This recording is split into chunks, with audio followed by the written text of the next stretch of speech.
வணக்கம்.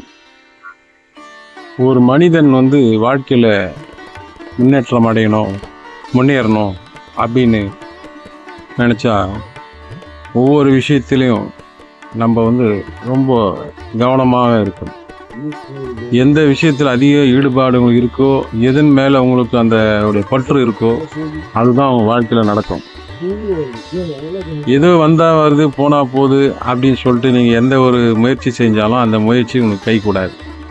அதே தான் ஆன்மீகத்திலும் நடக்குது. அதனால் நீங்கள் தினம் தினம் உங்கள் வாழ்க்கை எப்படி இருக்கணும், எப்படி அமைச்சிக்கணும், நமக்கு என்னென்ன தேவைகள், அதெல்லாம் என்னென்ன ஒரு லிஸ்ட்டு மாதிரி போட்டுட்டு அது டெய்லியும் காலை மாலை காலையில் தூக்கத்துலேருந்து எழுந்திரிக்கும் போது நினைக்கணும். அதேமாரி தூங்கும்போது நினச்சிக்கணும். இப்படி நினைக்க நினைக்க அந்த பிரபஞ்சம் உங்களுடைய கோரிக்கையை கேட்கும், பரிசீலனை செய்யும்.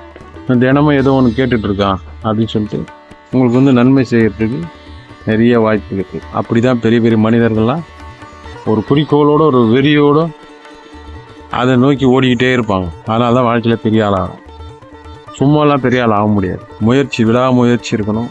எதுலேயுமே சரி, வாழ்க்கையிலையும் சரி, ஆன்மீகத்திலும் சரி இருக்கணும். மெயினாக ஒழுக்கம். அந்த ஒழுக்கம் இருந்தால் தான் இதெல்லாம் வரும். ஒழுக்கம் இல்லாமல் வராது. நினச்சா மாத்திரம் வராது. ஒழுக்கம் இருக்கணும். மெயின் ஒழுக்கம் தான் மெயின். ஒழுக்கம்னா என்ன? பொய் பேசக்கூடாது, ஒருத்தருக்கு எந்த யாருக்கும் கெடுதி செய்யக்கூடாது, உபத்திரமாக இருக்கக்கூடாது. இந்த இயற்கைக்கு மெயினாக உபத்திரம் பண்ணக்கூடாது. நீ மனிதனாக நீ வாழ முயற்சித்து அதுக்கப்புறம் இதெல்லாம் நீ நினச்சின்னா உன்னை தேடி எல்லாம் வரும். இறைவனை தேடி நீ போக வேண்டியதில்லை, இறைவன் உன்னை தேடி ஓடியாரு. ஏன்னா அது மாதிரி ஒரு நல்ல மனிதர்களாக இந்த பூமியில் இருக்கான்னு தேடிக்கிட்டே இருக்கார் கடவுள். அதை விட்டு பேராசையினால் சும்மா நான் கார் வாங்கணும், பங்களா வாங்கணும் அப்படின்னு சொன்னாலாம் வராது. எப்போ நீ தூய்மை அடைகிறையோ அப்போ நீ கேட்குறதெல்லாம் அவங்களுக்கு கொடுப்பாங்க. இதுதான் பிரபஞ்ச ரகசியம். அதை விட்டுட்டு அதை பண்ணு இதை பண்ணு அதெல்லாம் ஒன்றும் எது பண்ணாலும் வராது.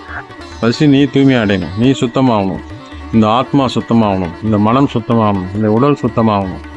அது ஆகிறதுக்கு தான் இப்போ ஆன்மீகத்தில் மனசை ஒருமைப்படுத்துறதுக்கு இவ்வளோ பேர் முயற்சி பண்ணிட்டு இருக்காங்க. யாரும் இது வரைக்கும் மனிதர்கள் யாரும் இந்த பூமியில் கிடையாது. மனிதர்களாலும் மாறுறதுக்கு முயற்சி பண்ணிகிட்டு இருக்காங்க. அதை யாரோ அத்திப்புத்த மாதிரி மகான்கள் சித்தர்கள் வந்திருக்காங்க, போயிருக்காங்க.